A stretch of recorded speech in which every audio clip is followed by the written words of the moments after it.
안녕하세요. 명순혜입니다. 이 시간에는 장내 미생물을 통해 영양을 얻는 원리에 대해서 설명을 해드리겠습니다. 장내 미생물 중 어떤 미생물을 통해서 영양을 얻느냐? 바로 유익균입니다. 자, 우리 장에서는 발효도 일어나지만 부패도 일어납니다. 자, 발효균, 즉 우리한테 이익을 주는 유익균들이 많이 증식해야 많은 영양을 얻을 수가 있습니다. 그 반대로 부패를 일으키는 부패균들이 증식이 많아지면 우리는 영양은 고사하고 피가 오염이 됩니다. 즉 영양실조에 걸리고 피가 오염이 된다는 것이죠. 건강이나 치병을 위해서는 꼬들한 황금변, 즉 변을 좋게 만드는 게 절대적으로 중요하다는 것입니다. 그런데 우리는 몸에 좋다는 거 온갖 것을 챙겨 먹으면서 대장에서 부패를 일으키게 먹는다는 것입니다. 자, 머릿속에 아무리 많은 지식이 있고 건강서적을 아무리 많이 읽어도 이걸 모른다는 것입니다. 과거 제가 그랬으니까요.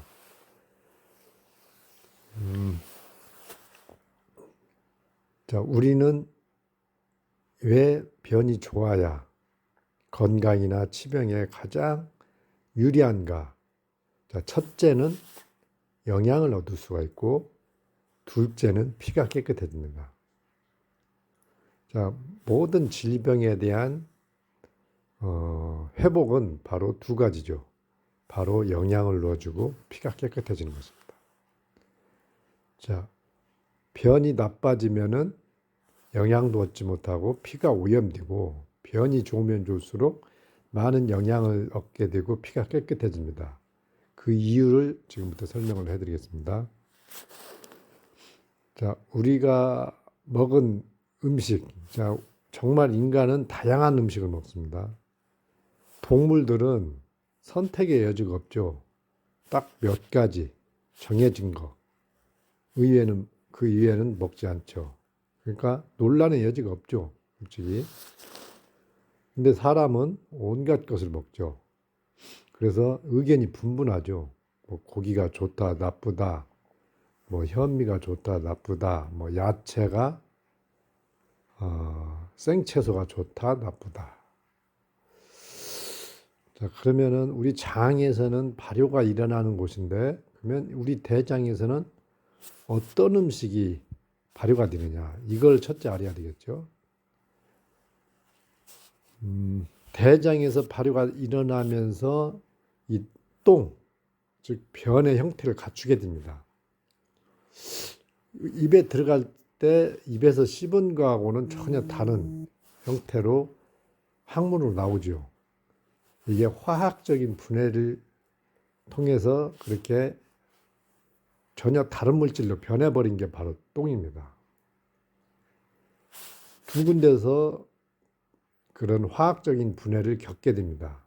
첫째는 내 소화 효소에 의해서 위장과 소장, 즉 위장에서 대장까지 내려오기 전까지 내 소화 효소에 의해서 화학적으로 분해가 됩니다. 그리고 또 대장에 모인 소화 잔여물이 또 미생물에 의해서 화학적인 분해가 됩니다. 우리가 그걸 이제 발효라고 하죠. 자, 그러니까 소화나 발효 똑같이 화학적인 분해 작용입니다. 효소에 의한. 우리가 소화 효소라고 그러잖아요. 미생물도 효소를 분비해서 그 유기물을 분해하는 것입니다. 그러니까 똑같은 것입니다. 자, 그러면 우리 대장은 어떻게 그 영양물질을 흡수할까요? 대장에서. 자, 대장에서 바로 발효되는 음식이 제가 항상 여러 번 말씀드렸듯이 백미밥 같은 탄수화물과 섬유소라 있죠. 이 두 가지만 주로 발효가 됩니다. 콩이나 견과류 이런 식물성 단백질과 지방은 여기서 발효보다는 부패하기 쉽다고 그랬죠. 그래서 드시면 안 된다고 말씀을 드렸죠. 우리 대장에서 그 음식 소화 잔여물의 영양소를 어떻게 뽑았을까요? 자, 우리 대장에서는 발효가 일어납니다. 왜 발효가 일어나냐? 그 유기물을 미생물이 분해해서 발효를 시키는데 이 과정을 거치면서 많은 우리 몸에 영향이 되는 영양소들이 생깁니다. 이런 물질만 내 장벽을 투과해서 흡수하는 것이지 장벽이 음식물의 영양을 직접적으로 뽑아 쓰는 게 아닙니다. 이 부분에 대해서 우리가 명확히 이해를 해야 됩니다.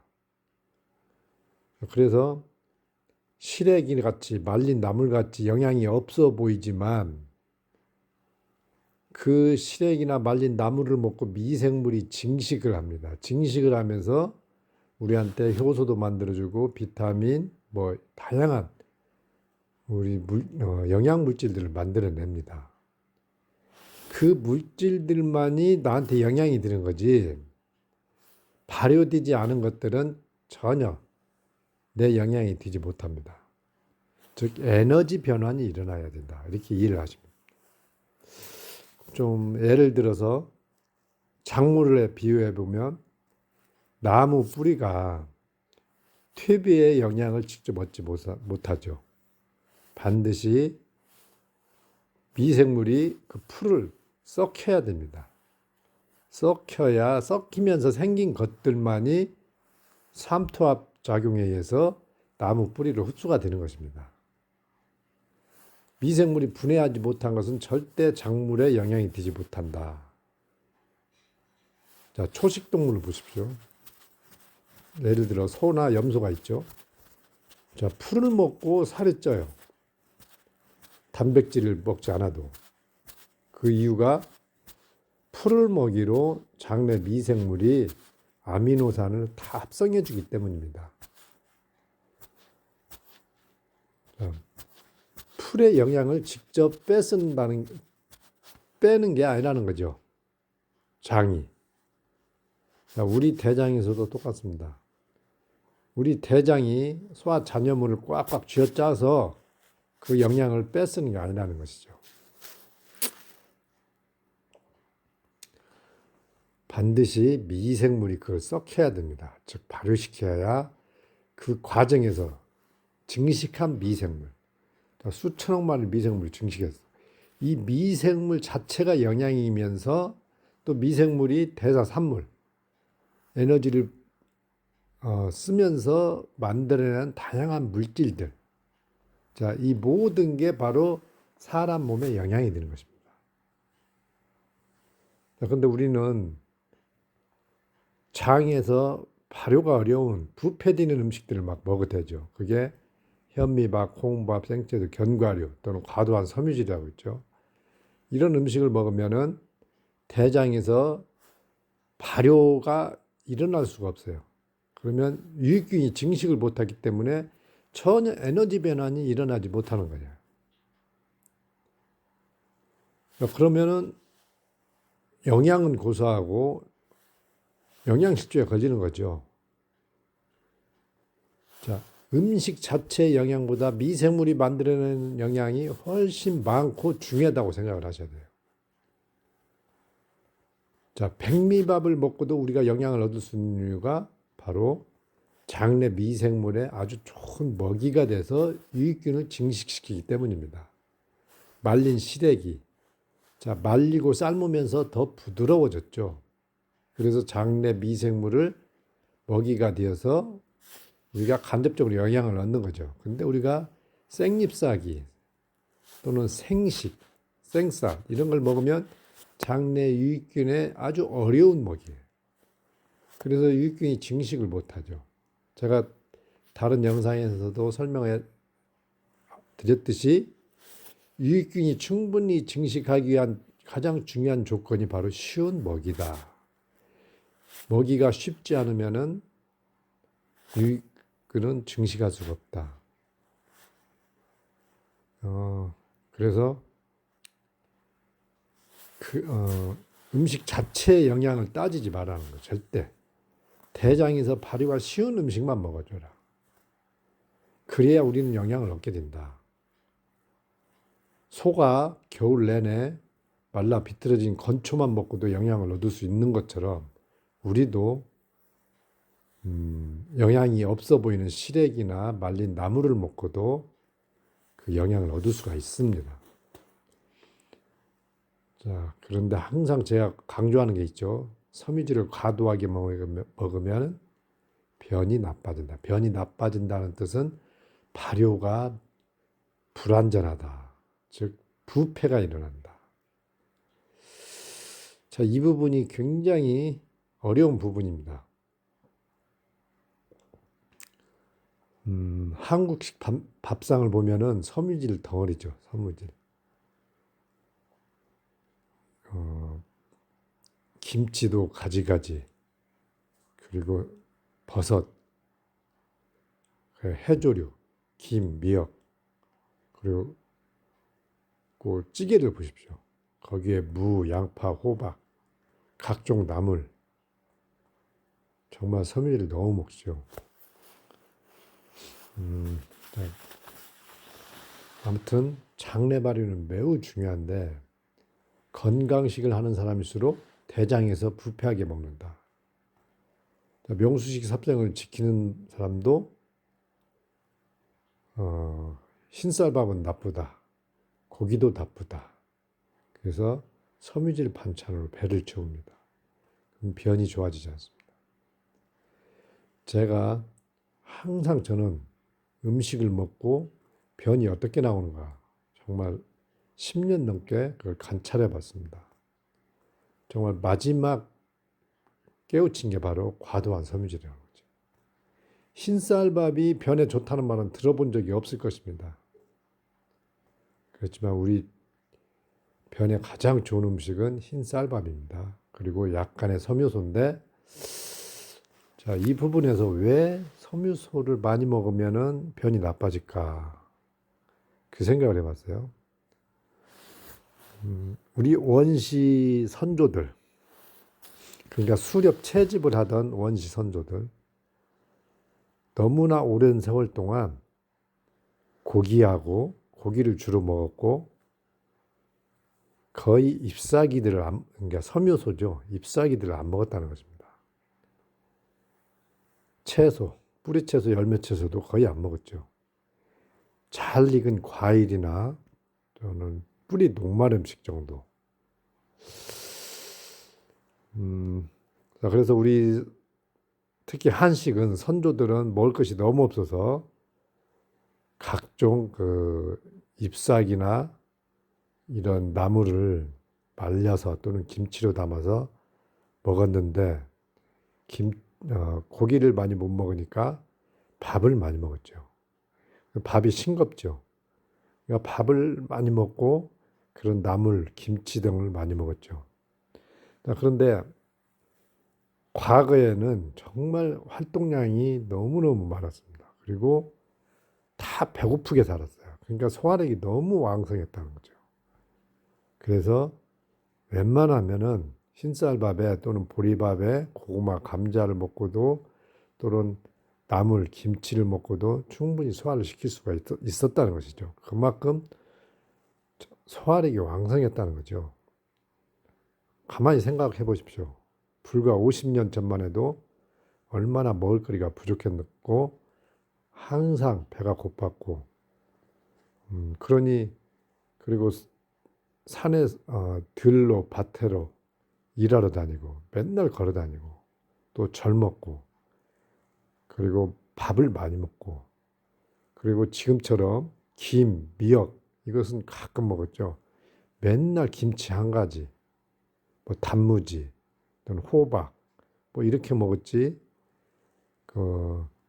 지금처럼 정말 소화 안 되는 그런 음식을 안 먹었죠. 근데 지금은 건강식 한다고 막 생채소, 샐러드도 많이 먹고 콩밥, 견과류 그러면서 과도한 섬유까지 먹게 되면서 대장에서 심한 부패를 일으킨다는 것입니다. 콩이나 견과류를 먹었는데 소화 효소에 의해서 분해가 되지 못하고 대장까지 내려오면은 발효는 고사하고 부패가 일어납니다. 그러면은 부패균들은 유익균 증식을 방해를 합니다. 독소가. 자, 그래서 우리가 영양을 얻기 위해서는 두 가지 방식이 있는데, 하나는 음식 자체의 영양과 장내 미생물을 통한 영양이다.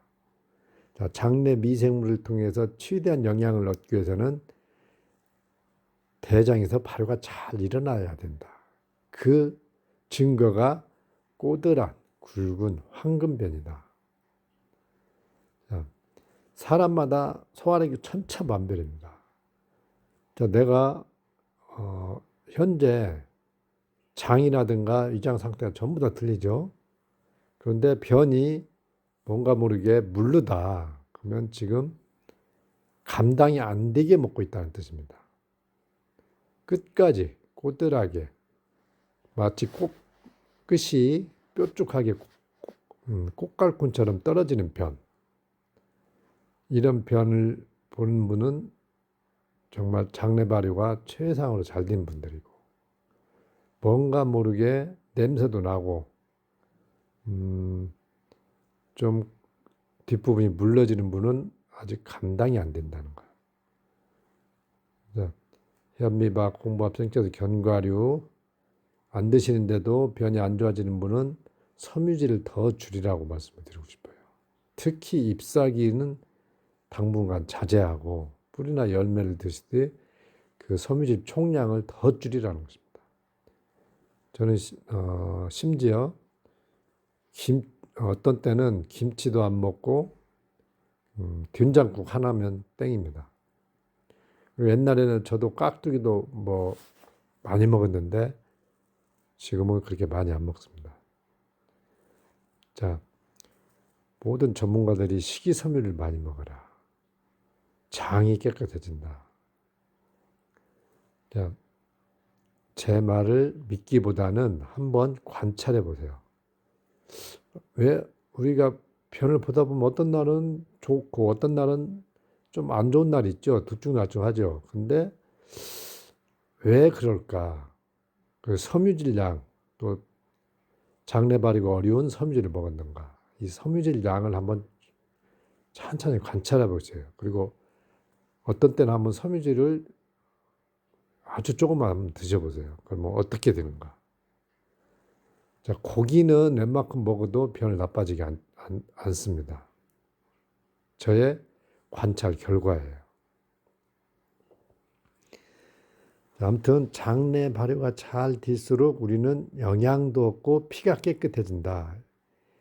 그래서 모든 면역뿐만 아니고 치병이나 건강을 위해서는 변을 좋게 만들어야 된다.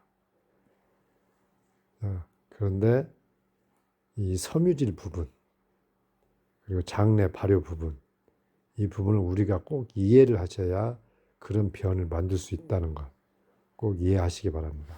이상 마치도록 하겠습니다.